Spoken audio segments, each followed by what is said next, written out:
कादंबरीचं नाव आहे सीता आणि सीता म्हटल्यावर अनेकांच्या भुवया उंचावल्या गेल्या कारण याच्या आधीच्या माझ्या कादंबरीचं नाव होतं इन्शा अल्लाह आणि कोल्हापूरच्या जिथे माझं सगळं लहानपण गेलं तिथल्या मुस्लिम मोहल्ल्याच्या सगळ्या अनुभवांवर आधारित असलेली ती कादंबरी होती आणि आता एकदम पौराणिक कादंबरी सीता असं म्हटल्यावर परंतु मला ना नेहमीच असं लक्षात येतं की वेगवेगळ्या प्रकारचा अनुभव विश्व नकळत आपल्याला काहीतरी देत असतं आणि ते तुमच्या लिखाणातनं हळूहळू बाहेर येत असतं.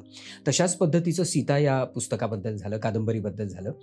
लॉकडाऊनमध्ये मी सहज वाल्मिकी रामायण वाचायला सुरुवात केली कारण म्हटलं आपल्याला रामायण माहिती आहे पण मूळ वाल्मिकी रामायण आपण वाचलेलं नाही आहे, तर मी ते वाल्मिकी रामायण वाचलं. त्याच्यानंतर मग अधिक मी खूप झपाटला गेलो त्या रामायणाने.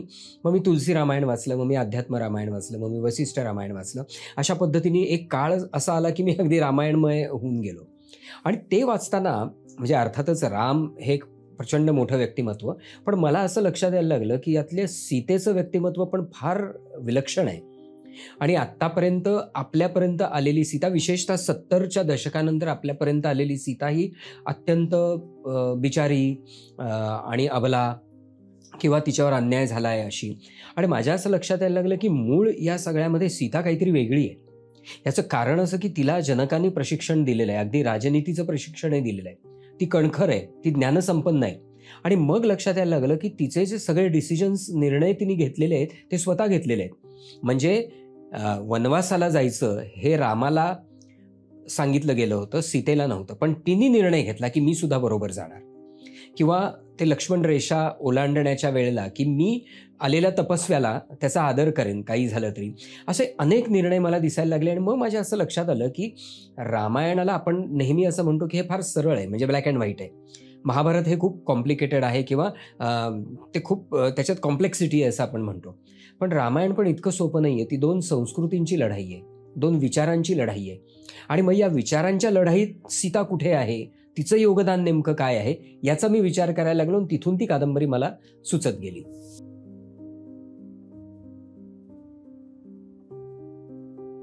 सीता या व्यक्तिमत्वाला केंद्रस्थानी ठेवून लिहिलेली कादंबरी आहे, पण त्याचबरोबर मंदोदरी आहे, त्रिजटा आहे, उर्मिला आहे, या सगळ्या ज्या व्यक्तिरेखा आहेत त्यांचंही त्याच्यामध्ये एक फार मोठं सहभाग आहे. कारण गंमत अशी आहे की त्याच्यामध्ये एका ठिकाणी मी असं म्हटलं आहे की राम हा सीतेसाठी हजारो योजनं ओलांडून तिच्यापर्यंत, लंकेपर्यंत पोचला, पण रावणाला त्याच्याच मंचकावर त्याच्या शेजारी पहुडलेल्या मंदोदरीच्या हृदयापर्यंत पण पोहोचता आलं नाही. त्यामुळे तिचं काय दुःख असेल किंवा आणि तिला कळतंय. म्हणजे एक प्रसंग असा आहे की ती आपल्या मुलाला मेघनाद जो आहे त्याला ती आशीर्वाद देते युद्धावर जाताना, पण तिच्या मनामध्ये असा विचार आला नसेल का की अरे हे युद्ध कशासाठी आहे, तर माझ्या जागी एक दुसरी स्त्री आणण्याचा प्रयत्न आपला नवरा करतोय आणि त्याच्यासाठी असलेल्या युद्धात एका आईने मुलाला सांगायचं यशस्वी होऊन ये. हे काय मनस्थिती असेल मंदोदरीची, ते सगळं मला दिसायला लागलं त्या ह्याच्यामध्ये. आणि याच्यातला मूळ भाग असा आहे ना की ही लढाई देव म्हणजे मानव आणि असुर यांच्यातली लढाई नाही आहे. ही लढाई आहे ती माणसातलं पशुत्व आणि असुरांच्या मधलं असुरत्व नष्ट व्हावी याची आहे. कारण यातलं त्रिजटेचं जे कॅरेक्टर आहे ती असुर असली तरी तिच्यामध्ये असुरत्व नाही आहे, तिच्यामध्ये एक खोल असं प्रेम आहे सीतेबद्दल. त्यामुळे हा परत असा ब्लॅक अँड व्हाईट लढा नाही आहे की बाबा असुर नष्ट झाले पाहिजेत. एका ठिकाणी तर सीता असं म्हणते की आपल्याला असुर नष्ट नाही करायचे आहेत, आपल्याला असुरत्व नष्ट करायचं आहे आणि त्याच वेळेला माणसामध्ये असलेलं पशुत्वही नष्ट करायचं आहे. तर अशा पद्धतीचा विचार होता आणि तो मी जेव्हा माझगावकरांना सांगितला की मला असं, तर ते मला म्हणाले की केवळ मला काहीतरी वेगळी सीता मांडायची आहे म्हणून मांडायला सुरुवात करू नका. तुला जर खरोखरच असं वाटत असेल की मला काहीतरी वेगळं दिसतंय याच्यामध्ये आणि ते शेवटपर्यंत मी नेऊ शकत असेल तर तू हात घाल त्याला. म्हटलं ठीक आहे, मी तसा प्रयत्न करतो. आणि काय होत गेलं, काही घडामोडी अशा घडत गेल्या की म्हणजे मी हे लिहायला सुरुवात केली, मी लिहायला लागलो आणि त्या काळामध्ये मला काही याच्यासाठी बिहार आणि झारखंड वगैरे असा सगळा दौरा करायला लागला. तर मिथिलेचे काही मित्रमंडळी भेटली आणि त्यांनी ज्या काही कथा सांगितल्या आणि त्यातनं मला लोकरामायण जे आहे की म्हणजे जनजाती आणि या सगळ्या यांच्यामध्ये रामाकडे कसं पाहिलं जातं, ह्या सगळ्या गोष्टीसुद्धा आपोआप मला त्याच्यामध्ये सापडत गेल्या. त्याच्यातनं एक सीता मला मिळत गेली. म्हणजे मी अयोध्येला गेलो होतो. म्हणजे माझा एक मित्र अयोध्येला सध्या एक काम करतोय त्या ठिकाणी. तर मी त्याला म्हटलं, "मी जानेवारीत येणार आहे." तो म्हणाला, "जानेवारीत येऊ नकोस. कारण जानेवारीत आल्यानंतर अजिबात प्रचंड गर्दी असेल. त्याच्या आधी ये."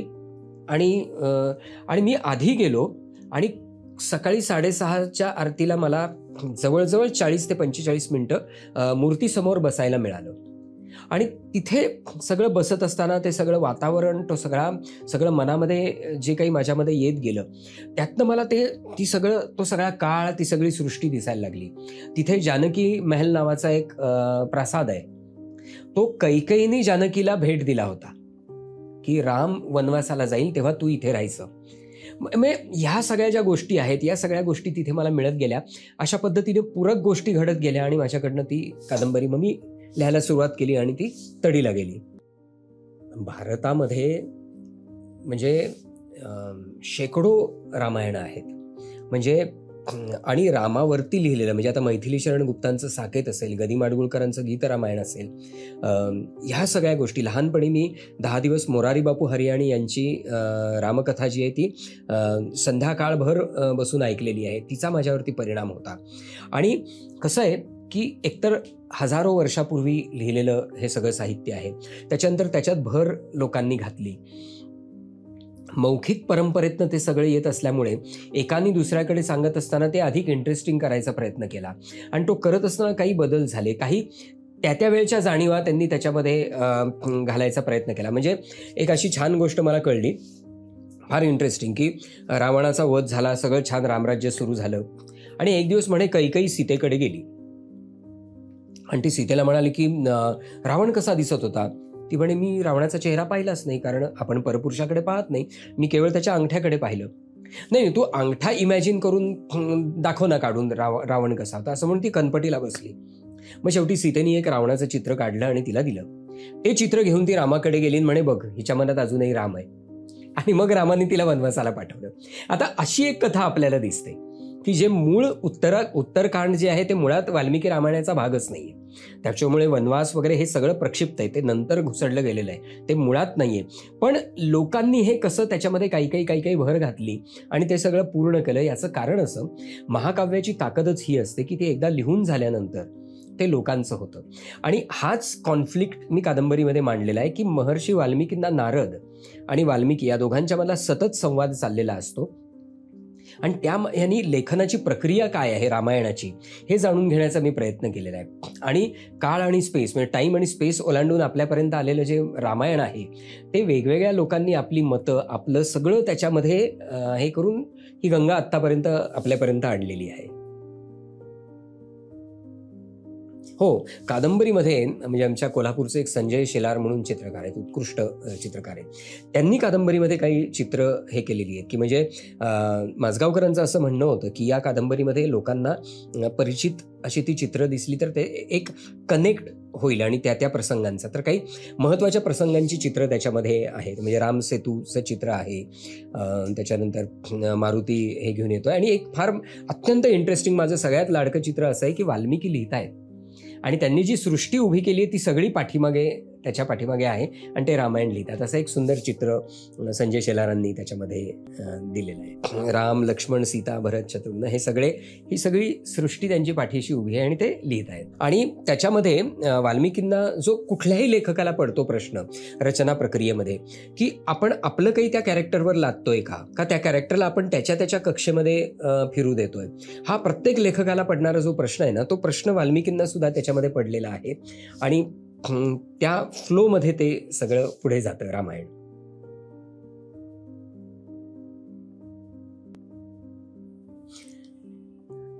आता कसं आहे, मी म्हटलं त्याप्रमाणे मौखिक परंपरेतनं ते इतकं वेगवेगळ्या पद्धतीने आपल्या समोर आलेलं आहे, तरी त्याचा जो धागा आहे ना तो कुठेही हललेला नाही, तो त्यागाचा आहे. मुळात कुटुंबासाठी त्याग करणं, आपल्या माणसांसाठी त्याग करणं आणि त्या त्यागामध्ये एक सुख शोधायचा प्रयत्न करणं, हा मूळ धागा रामायणामध्ये आपल्याला दिसतो. आणि आपल्याला लक्षात येईल की इतका मोठ्या प्रमाणावरती त्याग, सत्तेचा त्याग आहे, आपल्या विकारांचा त्याग आहे. म्हणजे एका ठिकाणी तर सीता असं म्हणते की रावणाचा पराभव हा राम किंवा कुणी करणार नाहीये, तर जग जिंकायला निघालेला राजा आपल्या विकारांकडनं हारला, आपल्या विकारांकडनं पराभूत झाला.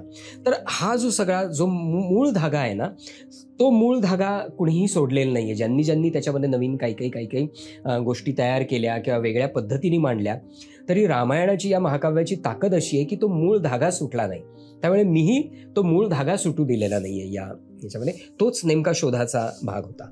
हा प्रयत्न नाहीये, परंतु जेव्हा मूळ सगळं वाचत जाताना काही माझेही गैरसमज त्याच्यामधले दूर झाले. म्हणजे रावणाने सीतेला स्पर्श केला नाही, कारण त्यांनी एक असं म्हटलं की तुझं मन जोपर्यंत बदलत नाही तोपर्यंत मी तुला स्पर्श करणार नाही, आणि एक त्याची इमेज खूप मोठी आपल्यासमोर असते.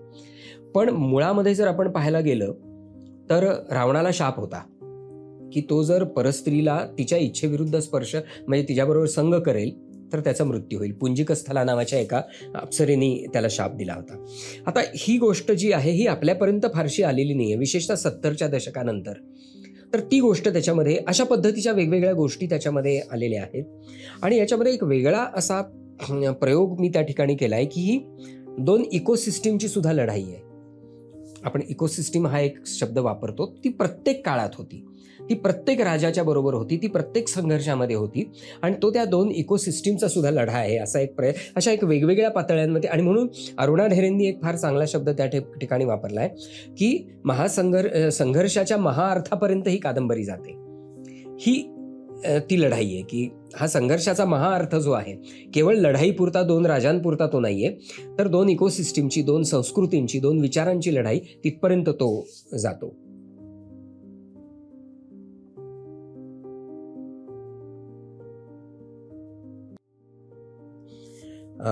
खरं तर ना म्हणजे शेवटी व्यासंग आणि सृजनशीलता जी असते ती अशी पटकन दिसते. अरुणाताईंनी एका वाक्यात कादंबरी खूप छान डिस्क्राईब केली. त्या असं म्हणतात की रामरक्षेतील सीता शक्ती याचा अन्वयार्थ पूर्णपणे दर्शवणारी कादंबरी. आणि हे खरोखरच आहे की सीता हा शक्ती असं आपण रामरक्षामध्ये म्हणतो, ती नेमकी सीतेची शक्ती काय होती ते या कादंबरीत डिफाईन केले असं त्यांनी त्याच्यामध्ये म्हटलं. मंगला गोडबोलेंनी सुद्धा हा अत्यंत महत्त्वाचा त्याच्यामध्ये पॉईंट हे केलेला आहे की खार जी असते म्हणजे जी कथा आहे, एक खार प्रयत्न करत होती, सेतू बांधताना मदत करत होती. तर सीता एका ठिकाणी म्हणते की काय असतं, खारीला काही कळत नाहीये काय चाललंय. तसंच सामान्य माणसाला सुद्धा सगळे संदर्भ माहीत नसतात, पण जेव्हा त्याला कळतं की काहीतरी चांगलं चाललेलं आहे तेव्हा तो त्याच्या बाजूने उतरतो. आणि सीता असं म्हणते की रामराज्यातल्या प्रत्येक माणसाला जे चाललं आहे ते काहीतरी चांगलं चाललं आहे असं रामराज्याबद्दल जोपर्यंत वाटत नाही तोपर्यंत रामराज्य यशस्वी होणार नाही. आणि हे मंगलाताईंनी अधोरेखित केलं आहे आणि ते खूप महत्त्वाचं आहे. कारण एकदा सीतेच्या मनातली काळजी संपते की बाबा रावण आपल्याला आता काही करू शकत नाही कारण त्याला शाप आहे, मग तिच्या मनामध्ये चिंतन सुरू होतं. आणि हे मी केवळ काल्पनिक चिंतन नाहीये, तर जेव्हा भरत भेटायला येतो, पादुका आणि या सगळ्या घेऊन जातो, त्यावेळेला सीतेनी वाल्मिकी रामायणातच भरताला ज्या काही गोष्टी सांगितलेल्या आहेत त्या फार महत्त्वाच्या आहेत की तिथे लक्षात येतं ऑलरेडी हिचं रामराज्याबद्दलचं एक चिंतन सुरू झालेलं आहे. शमसुद्दीन तांबोळेंनी याच्यावरती एक प्रतिक्रिया दिली आहे. त्यांनी सुद्धा हेच म्हटलेलं आहे की आपल्या सगळ्या पुरातन या सगळ्या महाकाव्यांचा एक आजच्या काळाला सुसंगत असा अन्वयार्थ लावायचा प्रयत्न कादंबरीमध्ये केलेला आहे. त्याच्यानंतर सुचेता परांजपेंनी हे केले, उमाताई कुलकर्णींनी त्याच्यामध्ये महत्त्वाच्या प्रतिक्रिया व्यक्त केलेल्या आहेत. पहिल्यांदा जेव्हा दिलीप माजगावकरांनी राजहंस प्रकाशनचे प्रकाशक त्यांनी मला बोलावलं तेव्हा मी त्यांना म्हटलं मी गंधर्वांवर मी कादंबरी लिहितो. ते म्हणजे नाही, कादंबरी नका लिहू. कारण काय आपल्याकडे नाटककार कादंबरी लेखनाकडे जेव्हा वळतो तेव्हा बऱ्याचदा फसगत झालेली आपल्याला दिसून येते. तरी आपल्याकडे उत्कृष्ट लोक, विश्राम बेडेकर, जयवंत दळवी ही नावं आपल्याला घेता येते. पण मी म्हटलं नाही, मी कादंबरी लिहीन, कारण मला कादंबरीमध्ये काय होतं ना की तुम्हाला कॉम्प्लेक्सिटीज एक्सप्लोअर करता येतात ज्या मी गंधर्वांच्या बाबतीत केल्या. आत्ताही मला ते म्हणाले की मी मगाशी म्हटलं त्याप्रमाणे की जर ते संपूर्ण पट दिसत असेल तर आपण त्याचा विचार करू. आणि जेव्हा त्यांना मी सगळं सांगितलं आणि त्याच्यानंतर मी जेव्हा ते म्हणाले की आता तुम्ही मला काही सांगू नका, तुम्ही आता लिहायला लागा, ते संपवा आणि मग आपण हे करू. आणि त्याच्यानंतर त्यांनी ती वाचली. त्यांच्या आधी रेखाताई माजगावकरांनी, त्यांच्या पत्नींनी ती वाचली आणि त्यांनी सांगितलं की एक स्त्री म्हणून आणि एक वाचक म्हणून मला ही खूप भावते आहे. मला खूप वेगळं इंटरप्रिटेशन त्याच्यामध्ये दिसतंय. मंगलाताई गोडबोले म्हणाल्या की इतका वेगळा तर्क या ठिकाणी केलेला आहे, की दृष्टिकोन आहे, की कदाचित तो मलाही नवीन वाटला. तर अशा पद्धतीने जेव्हा प्रतिक्रिया आल्या तेव्हा मग माझगावकर म्हणाले की आता आपण हे थोडंसं लवकर करूया, कारण सगळंच तयार आहे. तर मग आपण वाट पाहण्याची गरज नाही, आपण थांबण्याची गरज नाही. आणि मग कादंबरीच्या प्रकाशनाच्याकडे आम्ही वळलो. माझगावकरांच्या म्हणजे रेखाताईंच्या बरोबर प्रशांत दीक्षितांच्या पत्नी, लोकमतचे माजी संपादक, त्यांनी ती वाचली आणि तेव्हा माझगावकर त्यांच्या विनोदी एकूण सगळ्या स्टाईलनी ते म्हणाले की ह्यांचं मत मला जास्त महत्त्वाचं आहे, कारण दुकानात जाऊन पुस्तक विकत या घेणार आहेत, आम्ही नाही. आणि त्यामुळे ते मत जास्त महत्त्वाचं आहे. म्हणजे सामान्य वाचकांचं मत महत्त्वाचं आहे, असं त्यांचं त्याच्या पाठीमागे विधान होतं.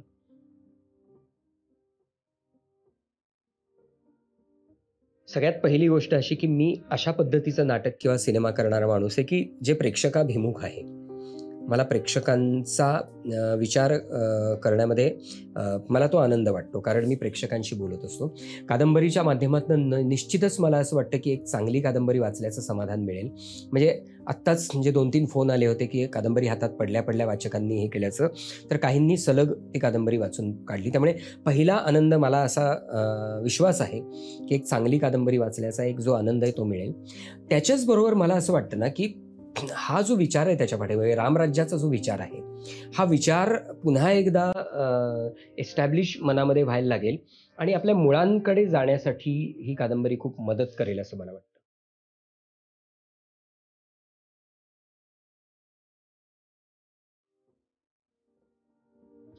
कालच पुण्यामध्ये रामरक्षा पठणासाठी जवळ-जवळ 75,000 लोकं जमले होते आणि त्या ठिकाणी ही कादंबरी लोकांपर्यंत पोहोचली. लोकांना त्या ठिकाणी सांगितलं गेलं की अशा पद्धतीची कादंबरी आहे आणि मला तिथले जेव्हा फोटो आले की हनुमानानेच कादंबरी हातात घेतली आहे, तेव्हा मला खूप आनंद आला की एका पद्धतीने, कारण काय ना आजकाल वाचन संस्कृती आपण कमी झाली असं म्हणतो, पण आपण वाचकांपर्यंत पोहोचण्यासाठी सुद्धा आता रूढ माध्यमातून बाहेर पडलं पाहिजे की वर्तमानपत्रात एक जाहिरात दिली तर मला असं तेवढं आता पुरणार नाही. आता वाचक जिथे जिथे आहेत तिथे तिथपर्यंत आपण गेलं पाहिजे आणि मग अशा पद्धतीच्या कार्यक्रमांपासून ते वेगवेगळ्या प्रकारच्या मीडियातल्या नवनवीन जे गोष्टी आहेत तिथपर्यंत आपण गेलं पाहिजे असं मला वाटतं.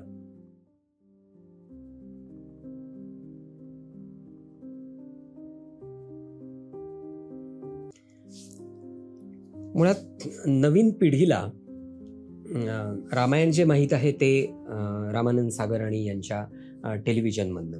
म्हणजे मी अगदीच नवीन पिढी म्हणतोय की की जी यातून रामायण त्यांनी पाहिलेलं आहे आणि ते त्याच्याशी खूप चांगला कनेक्ट या पिढीचा आहे. पण ते खूपसं नाट्यमय होतं आणि याच्यामध्ये नाट्यमयतेच्या बरोबरच एक थॉट आहे की जो मी आता म्हटलं त्याप्रमाणे आपल्या मुळांकडे नेणार आहे. आज तरुण पिढी जर पाहायला गेलं तर जनरलायझेशन जे तिथपासून ती आता लांब आहे. म्हणजे माझी भाषा, माझी बोलीभाषा, माझी व्यक्तता हे टिकवून ते जगाशी जोडले जात आहेत. म्हणजे पूर्वी कसं व्हायचं की हे सगळं विसरून तुम्ही एक इंग्रजाळलेले होऊन जगाशी जोडलं जाण्याची प्रक्रिया होती. आज तशी होत नाही. आज तो त्याची भाषा बोलतो, त्याचे डायलेक्ट, त्याची बोलीभाषा बोलतो, पण तो जगाशी कनेक्टेड असतो. तर ह्या कादंबरीतनं मला असं वाटतं की अशा प्रकारच्या यूथला तो एक आनंद मिळेल की हे भारतीयत्व आहे, हे आपलं भारतीयत्व आहे, ही आपली माती आहे, हे आपलं कल्चर आहे आणि तो त्याच्या जगाशी जोडला जाण्याचा प्रयत्न करेल. त्यामुळे भारतीयत्व या दोन गोष्टींचा एक वेगळा ठसा त्याच्या मनावरती निश्चित उमटेल, जो त्याला खूप जवळचा वाटेल. म्हणजे तो त्याच्यापासून लांब नाही आहे, पण तो त्याला एका पद्धतीने परत एकदा रिअलाईज होईल असं मला वाटतं.